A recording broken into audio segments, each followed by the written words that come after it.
है, वध करने का विचार बनाया। कैसे मारेंगे? तमाम उपाय करते हैं। दिग्विजयर्दंडशोकैश्च अभिचारावपातनैः मायाभिः सन्निरोधैश्च गर्दानैरभोजनैः। हाथियों के झुंड में डाल दिया, मतवाले हाथियों के झुंड में डाल दिया, लेकिन हाथी बचा बचा करके दौड़ रहे हैं। सांपों के बीच में डाल दिया, वहाँ खेल रहा बालक। विष दिया गया, विषपान करके भी वो उसकी मृत्यु नहीं हुई। तमाम आभिचारिक क्रियाएं की गई, तंत्र मंत्र किया गया, लेकिन कोई पर्वत पे ले जा करके वहाँ से गिरा दो, पर्वत पे ले जा करके गिराया गया, वहाँ चकनाचूर हो जाएगा, लेकिन नहीं हुआ। एक पिता संसार का, सांसारिक पिता अपने बच्चे को, सांसारिक माताएं अपने बच्चे को बड़े प्रेम से उछालती हैं, ऊपर को हाथ से छोड़ देती हैं, आकाश में चला गया, और वो जब गिरता है, क्या ज़मीन पे गिरता है? वो माता पिता के हाथ में गिरता है, बचता, उसको जरा चोट नहीं लगती है। ये तो सांसारिक बात है, लेकिन जो परम पिता परमेश्वर उसकी गोद में गिरेगा तो कैसे उसको चोट पाएगी? नारायण का स्मरण कर रहा है बालक, वहाँ से आया, भगवान के हाथों में आया, कहीं चोट नहीं लगी। इस प्रकार कोई मारने का सारा उपाय जो है वह नष्ट हो गया। कहा इसको भोजन मत दो, भूख के मारे तड़प तड़प करके मर जाएगा। कोठरी में बंद कर दिया। भगवान नारायण ने पूछा लक्ष्मी जी से, देवी सब भोजन कर लिए? त्रैलोक्य के सारे चर प्राणी सब भोजन कर लिए? बोले सब ने तो भोजन कर लिया, लेकिन एक आपका भक्त बचा हुआ है। कहा तुम क्या कर रही हो? माता का क्या काम है? माता का काम क्या है? अपने बच्चे को दूध नहीं पिलाएगी, अपने बच्चे को भोजन नहीं कराएगी, कौन कराएगा? शास्त्र का कथन है कि माँ के हाथ से भोजन करने में जो आनंद, जो तृप्ति होती है, वो किसी दूसरे के हाथ से नहीं होती है। पत्नी बहुत प्यारी है, लेकिन उसके हाथ से वो भोजन में वो मिठास नहीं आएगी जो माँ के हाथ से आती है। इसलिए तुम क्या कर रही हो? लक्ष्मी जी वहाँ से चली और उस बंद कारागार में, कोठरी में लक्ष्मी जी भोजन की थाली लेकर के पहुँच गई प्रहलाद के पास में। बेटा उठो, भोजन करो। माँ भोजन किसने दिया? कहा पिता ने। प्रहलाद समझ गए, उनको समझने में देर नहीं लगी, ये कोई दूसरा नहीं है। कौन है? कहा ये तो साक्षात नारायण हैं पिताजी, उन्होंने भोजन दिया। भोजन अपने हाथों से लक्ष्मी जी करा रही हैं। द्वारपाल ने देखा, उन लक्ष्मी जी को नहीं देख रहे हैं, लेकिन देखा कि वहाँ तो थाली में रखा भोजन, प्रहलाद भोजन कर रहा है। हिरण्यकशिप को सूचना गई, हिरण्यकशिप दौड़ कर आया, देखा भोजन वहाँ पर रखा हुआ, भोजन कर रहा है। उसने खोला, कहा ये भोजन कहाँ से मिला? कहा मेरी माँ ने दिया, माता ने दिया। माता तो वहाँ बैठी है, वो कब ले आकर के दे दी?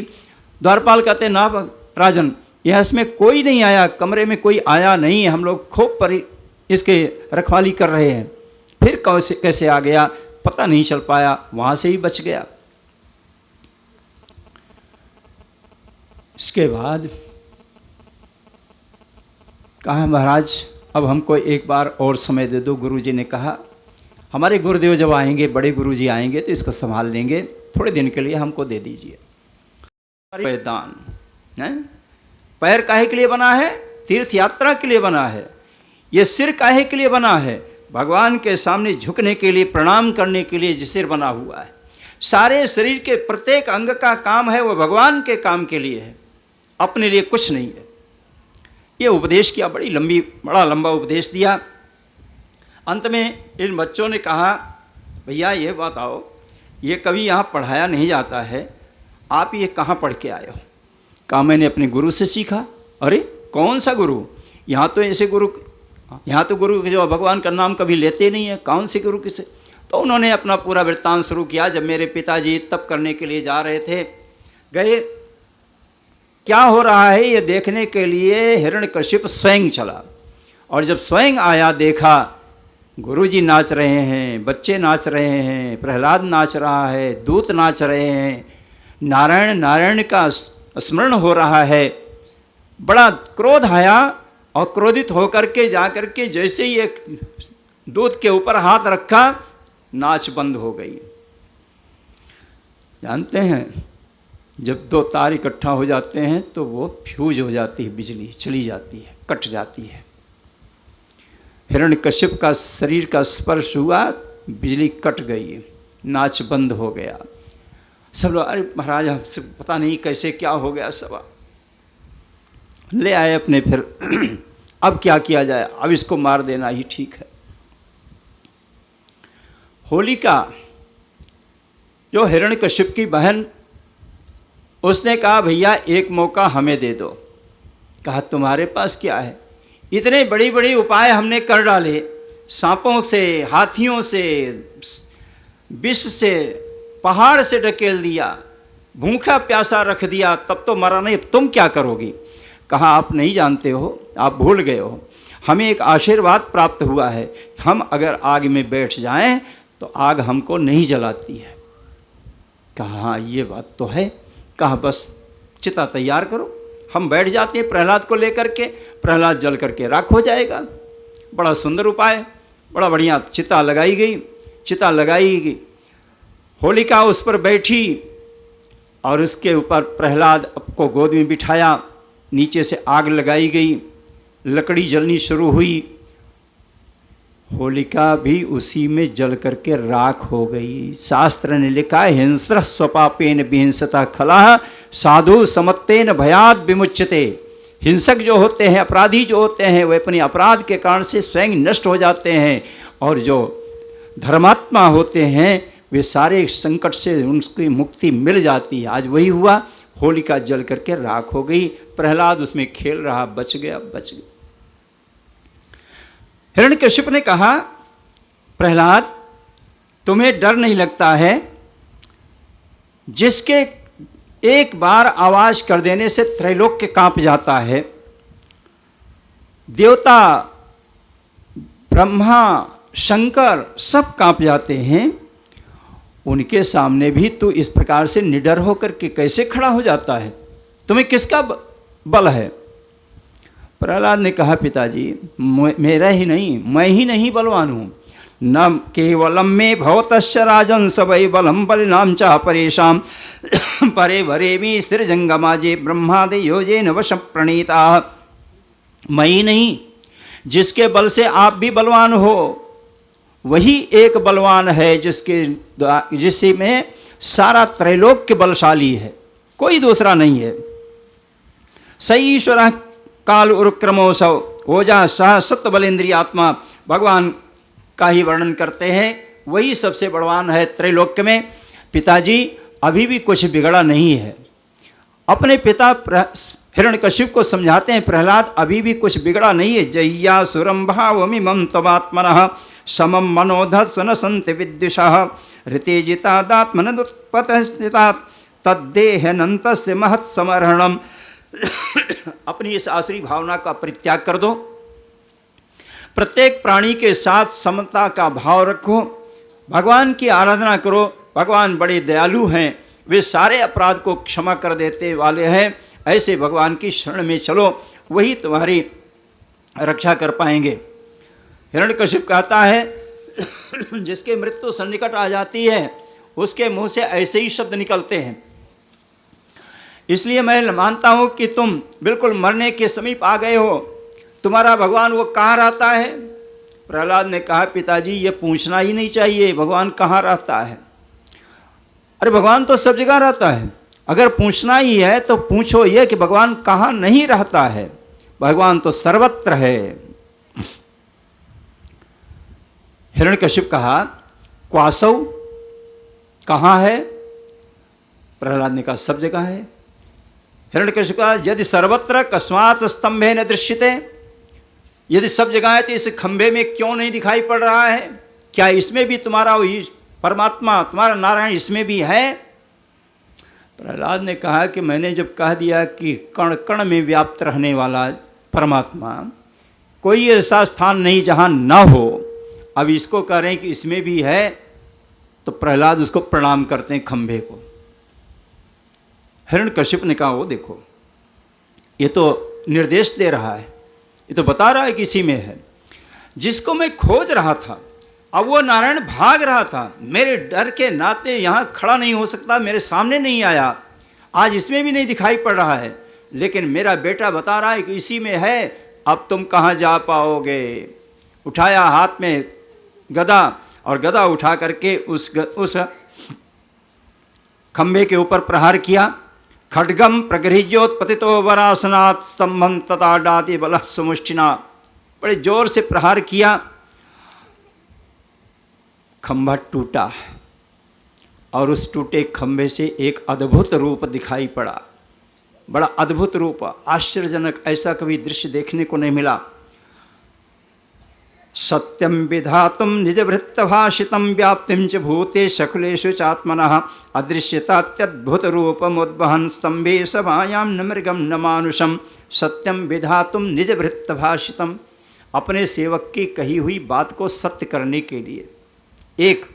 दूसरा, अपनी व्याप्ति को दिखाने के लिए हम सब जगह पर हैं व्याप्त, कोई ऐसा स्थान नहीं है, चाहे वो निर्जीव है चाहे सजीव हो, हम सब में निवास करने वाले हैं।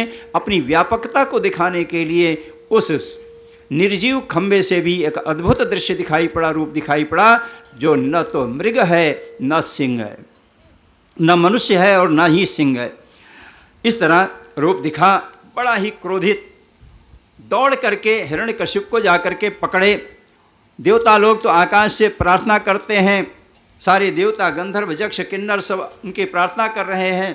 प्रहलाद सिर झुकाए खड़ा है और वो जा कर के पकड़ा, भगवान ने उनको पकड़ा और इसके बाद कहा, हिरण्यकश्यप तुम्हें वरदान प्राप्त हुआ है ना, लेकिन तुम मरने के लिए तैयार हो जा। तुमने सबसे पहला वरदान मांगा है, भूतेभ्यस्तद् विसृष्टिभ्यो मृत्युर्मा भून् मम प्रभो। जिनके हाथ में नाखून है, उस नाखून से ही उस हिरण्यकश्यप के हृदय को विदीर्ण किया, फाड़ दिया, चीर दिया और उस हिरण्यकश्यप का प्राण निकला। बोलिए नरसिंह भगवान की जय। क्रोध शांत नहीं हो रहा है, देवता लोग डर रहे हैं उनके पास जाने से। लक्ष्मी जी आई, ऐसा रूप तो कभी देखा ही नहीं अपने पति का, तमाम रूप देखा, कछुए का रूप धारण किए वो भी देखा, बाराह का रूप धारण किए वो भी देखा, लेकिन आज जो रूप दिखाई पड़ रहा है ये तो बड़ा भयानक। उनकी भी हिम्मत नहीं हो रही है अपने पति के पास जाने की। तो प्रहलाद से कहा, बेटा तुम ही जाओ। प्रहलादम प्रेषयामास ब्रह्मावस्थितमंतिके तात्पशमयोप्यहि सुपित्रे कुपितम प्रभु। तुम्हारे पिता नारायण को क्रोध आ गया है और उस क्रोध को शांत करने के लिए तुम ही समर्थ हो। प्रहलाद बड़े प्रेम से गया, उन पिता परमेश्वर के सामने उनको प्रणाम किया। भगवान नारायण नरसिंह रूप धारी बच्चे को उठाया, अपनी गोद में लिया और उनको चाटने लगे, क्योंकि ऊपर का शरीर जो है सिंह का है। पशु क्या करता है, जिसको प्यार करता है उसको चाटता है, चाटने लगे। बाद में सभी देवताओं ने फिर प्रहलाद जो है उनकी प्रार्थना करते हैं। भगवान नारायण ने कहा कि मांगो, तुम्हें जो मांगना चाहो, मैं तुमसे बहुत प्रसन्न हूँ, तुम्हारी जो इच्छा हो सो मांग लो। प्रहलाद कहते हैं, भगवान मैं तो केवल आपकी चरणों की सेवा करना चाहता हूँ और उस सेवा के बदले में कुछ लेना ये मेरा काम नहीं है। तो काम बनिए का होता है, बनिया सामान देता है, बदले में रुपया लेता है। मैं बनिया नहीं हूँ, मैं तो सेवक हूँ, मैं तो आपकी केवल सेवा करना चाहता हूँ, इसलिए हमें कुछ नहीं चाहिए। भगवान ने कहा, नारायण ने कहा, धन्य हो प्रहलाद, तुम जैसा भक्त कहूँ मिलना बड़ा आसान नहीं है, फिर भी मैं यहाँ आता हूँ तो वहाँ कुछ आशीर्वाद दे करके ही जाता हूँ। तुम नहीं मांगते हो लेकिन फिर भी हम तुम्हें देते हैं, भक्ति तुम्हें पास में रहेगी। प्रहलाद ने बाद में कहा, भगवान यदि आप हमें कुछ देना ही चाहते हो तो मुझे कुछ नहीं चाहिए। मेरे पिता ने आपसे बड़ा द्रोह किया, वैमनस्य किया, शत्रु माना, वो उसका अपराध है, इसलिए मेरे पिता के अपराध को आप क्षमा कर दो। आपसे द्रोह किया है, आप तस्मात् पिता में पूये दुरंता दुस्तरादघात, बहुत बड़ा पाप किया है, उन पापों से मुक्ति हो जाए, बस यही मेरी कामना है। भगवान ने कहा, प्रहलाद तुम अपने पिता की बात कर रहे हो, तुम्हारे जैसा भक्त जिस परिवार में जन्म ले लेता है उसके अकेले एक नहीं, त्रिसप्तभी पिता पूता पितृभि सहते नघ यत् साधो से गृहे जातो भगवान वै कुल पावनः। त्रिसप्तभी पिता पूता, त्रिसप्ती माने 21 पीढ़ी, 21 पीढ़ी के लोग पवित्र हो गए तुम्हारे जैसे भक्त के पैदा हो जाने। जिस परिवार में एक भक्त पैदा हो जाता है, भगवान का परम भक्त, उसकी 21 पीढ़ी पवित्र हो जाती है। और फिर तुम्हारे पिता के शरीर का स्पर्श तो मेरे शरीर से हो गया, मेरे शरीर का स्पर्श होने मात्र से ही उसके सारे मल दूर हो जाते हैं। आप कथा आगे सुनेंगे, पूतना के वध के समय पर पूतना जैसी घोर राक्षसी, और उस जब शरीर जलाया जाता है तो इसमें दुर्गंध निकलती है। स्मशान भूमि में जो गए वो जानते हैं, स्मशान में धून, वहाँ जो है गंध होती है, दुर्गंध होती है। लेकिन पूतना का शरीर जब जलाया गया तो उसमें से अगुर गुग्गुल की धूनी जैसी महक निकली है। क्यों? क्योंकि शरीर का मल निष्ठ हो गया। भगवान के शरीर का स्पर्श हो जाने से मल रहित हो जाता, शरीर निर्मल हो जाता है। और मल में ही दुर्गंध है, निर्मल में तो सुगंध है। इस प्रकार से सुगंध निकली। सम्राजमतिथिञ्जनानामासन्नापात्रञ्जनयन्त देवाः इदगुङ्गविः प्रजननं मे अस्तु दशवीरगुं सर्वगणगुं स्वस्तये आत्मसनि प्रजासनि पशुसनि लोकसन्यवयसनि अग्निः प्रजां बहुलां मे करोत्वन्नं पयोरेतो अस्मासु धत्त अग्निर्ज्योतिर्ज्योतिरग्निः स्वाहा सूर्योज्योतिर्ज्योतिः सूर्यः स्वाहा अग्निर्वर्चो ज्योतिर्वर्चः स्वाहा सूर्योवर्चो ज्योतिर्वर्चः स्वाहा ज्योतिः सूर्यः सूर्योज्योतिः स्वाहा चंद्रमा मनसो जातचक्षो सूर्यो अजायत श्रोत्राद्वायुष प्राणश मुखादग्निरजायत